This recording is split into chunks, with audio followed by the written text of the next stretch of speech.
Biografía de Neville Goddard.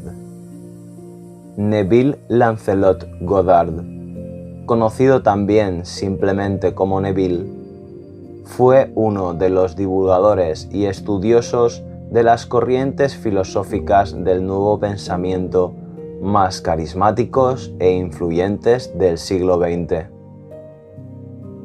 Mediante sus sencillas pero elegantes conferencias de no más de 1 hora de duración, Neville fue capaz de transmitir a sus seguidores una nueva visión sobre las relaciones entre el hombre y Dios. Escribió más de 10 libros y pronunció miles de conferencias desde el año 1930 hasta el año de su muerte en 1972. Conocemos más de su obra que de su vida, y prácticamente todo lo que se sabe de su biografía es gracias a sus conferencias. Neville Goddard nació el 19 de febrero de 1905 en St. Michael, Barbados, Antillas Británicas. Hijo del comerciante Joseph Nathaniel Goddard y su esposa Wilhelmina Nee Hinkinson. Neville era el cuarto hijo en una acomodada familia de 9 niños y una niña. De niño, jugando con 2 de sus hermanos mayores en la playa, se encontraron con una anciana que vivía sola sobre las dunas de arena. Ella era conocida por sus dotes de adivinación, así que se acercaron a ella para que les pronosticara el futuro. A los hermanos mayores les aseguró que se convertirían en influyentes profesionales. Uno sería médico, otro sería un gran empresario, pero cuando le tocó el turno a Neville, cambió su tono de voz y le dijo que en el futuro viajaría a una tierra lejana en la que se quedaría a vivir para siempre, pues allí tenía que completar una misión especial ordenada por Dios.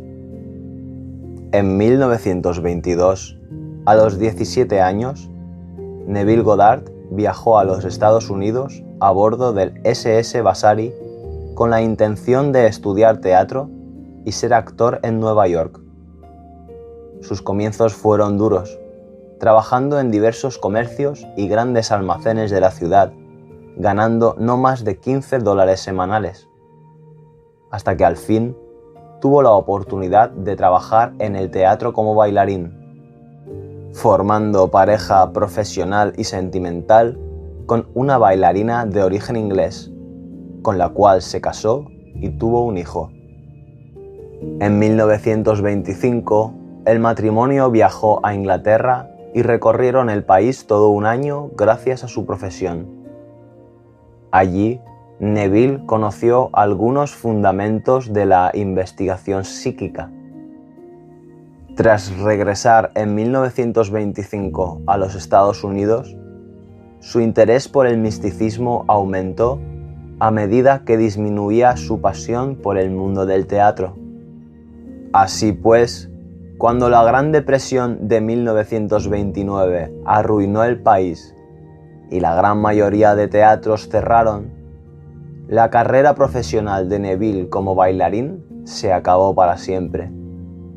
Y con ella también finalizó su primer matrimonio. En esos tiempos se hizo íntimo amigo de un aspirante a sacerdote católico, el cual iba a influir de manera notable en su vida. Mientras ese amigo estudiaba para sacerdote, su padre, el cual era un rico hombre de negocios, falleció repentinamente, dejándole en herencia una fortuna de miles de dólares. El amigo de Neville, de repente, abandonó sus estudios religiosos y su vocación sacerdotal para dedicarse a gastar su dinero en todo tipo de placeres y caprichos. Neville perdió la admiración y el respeto que sentía por este amigo, debido a esos excesos inapropiados para aquellos tiempos de crisis, ya que el país y muchos de sus ciudadanos estaban pasando grandes necesidades. Así que cuando este amigo le pidió en reiteradas ocasiones que lo acompañara a unas clases místicas a las que estaba asistiendo, Neville siempre encontraba excusas para negarse a hacerlo. Pero un día Neville no pudo excusarse más y tuvo que asistir a regañadientes a una de esas clases, impartida por un excéntrico rabino etíope llamado Abdullah. Cuando la clase finalizó, el maestro Abdullah se acercó a Neville y tomándole de la mano le dijo: «¿Dónde has estado? Llegas con 6 meses de retraso». Muy sorprendido, Neville le preguntó de qué le conocía y cómo sabía que él iba a venir. A lo que Abdullah respondió: «Los hermanos me lo dijeron hace 6 meses». Desde ese momento, Neville se dedicó en cuerpo y alma a recibir las enseñanzas de Abdullah.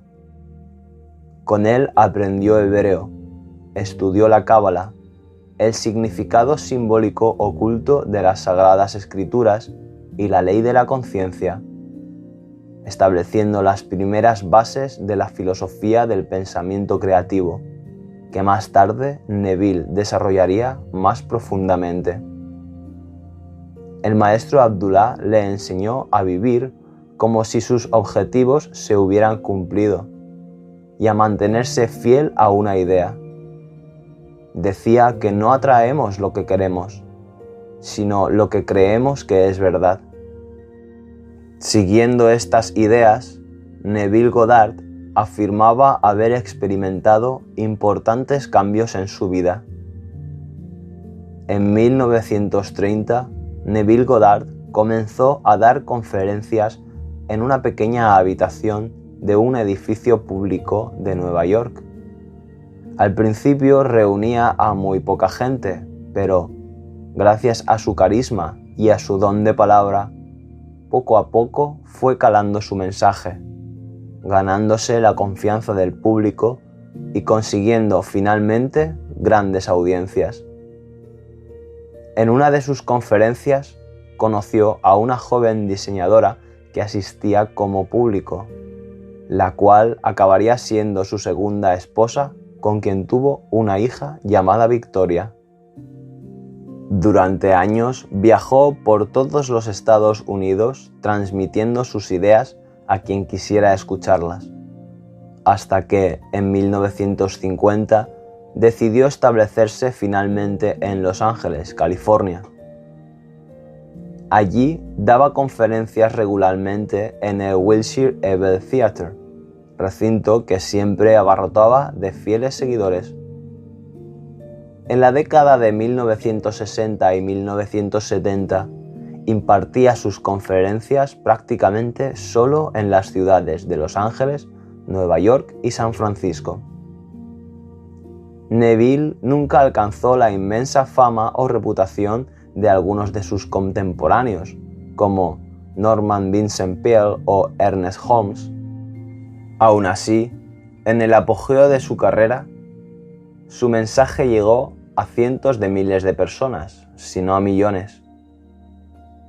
Neville Goddard murió a los 67 años de edad el 1 de octubre de 1972 en Los Ángeles. En sus últimos años de vida, él dijo: «Yo sé que me queda poco tiempo. He acabado la misión que se me había encomendado y ahora estoy listo para partir. Sé que no regresaré más a este mundo tridimensional porque la promesa se ha cumplido en mí. En cuanto al lugar al que voy, ya conoceré lo que hay en él de la misma forma que os he conocido aquí, porque todos somos hermanos, unidos en un amor infinito». Una de las innovaciones con respecto a la ciencia mental o nuevo pensamiento era considerar a la Biblia como un manual de la conciencia del hombre. Neville pensaba que las historias de la Biblia se desarrollan en la mente del hombre individual, siendo más bien un libro de instrucciones de nosotros mismos, un manual para el desarrollo del hombre.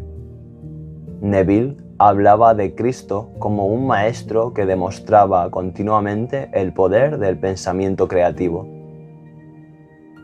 Otra innovación de Neville fue tratar de analizar si el poder de la imaginación puede ser utilizado para dañar a otras u otras personas. Según Neville, todo aquel que dirija un pensamiento malicioso a otra persona será afectado por su rebote, si no es capaz de obtener la aceptación subconsciente de esa otra persona. Por lo tanto, siempre recordaba una verdad tan antigua como el hombre: nunca aceptes como verdad de los demás lo que no querrías que fuera cierto para ti.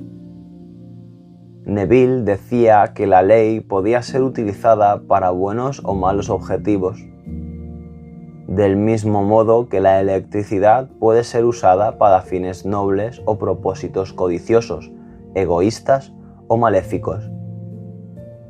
Pero para Neville había una diferencia. Los pensamientos y acciones innobles inevitablemente producen consecuencias infelices.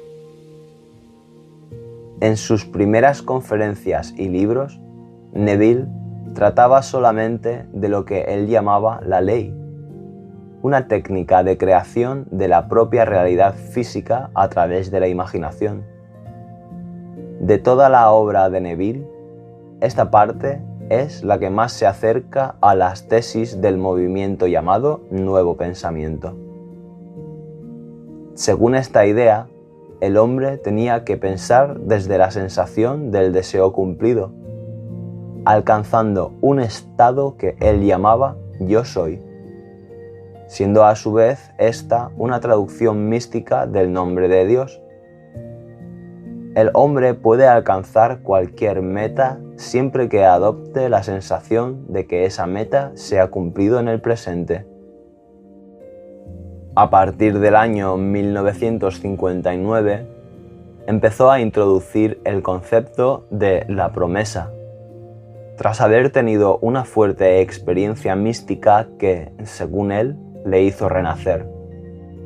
A finales de la década de 1960 y principios de 1970, Neville Goddard fue dando poco a poco más importancia a la promesa que a la ley, subordinando definitivamente una a la otra.